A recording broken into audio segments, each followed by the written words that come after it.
Hi children. ఈ రోజు మనం మరొక కథ తెలుసుకుందాం. సింహం మరియు ఎలుక కథ.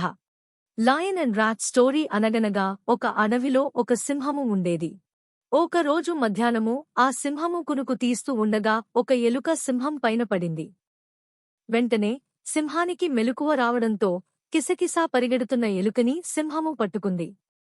అల్పాహారంగా బాగానే ఉంటుందన్న ఉద్దేశంతో ఆ ఎలుకను నోట్లో పెట్టుకోబోయింది. అప్పుడు తెలివైన చిట్టెలుక సింహము ఉద్దేశం గ్రహించిన వెంటనే, ఓ రాజా, నన్ను వదిలేయి.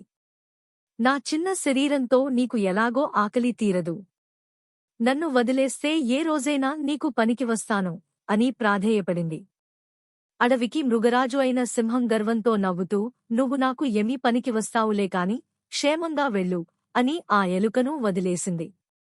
ఈ సంఘటన జరిగిన కొద్ది రోజులకు సింహము అడవిలో వేటాడుతుంటే ఒక వేటగాడి వలలో చిక్కుకుంది. తన బలంతో ఎంత ప్రయత్నించినా వలనుంచి బయటపడలేకపోయింది. చివరికి కోపంతో, నిస్సహాయతతో గట్టిగా అడవి మొత్తం వినిపించేలా గర్జించింది. వెంటనే జంతువులన్నీ దడుచుకుని దాక్కున్నాయి. కొద్దిసేపటికి చిన్నగా, భయంతో ఉన్న ఒక ఎలుక చెట్టు వెనుక నుంచి కనిపించింది.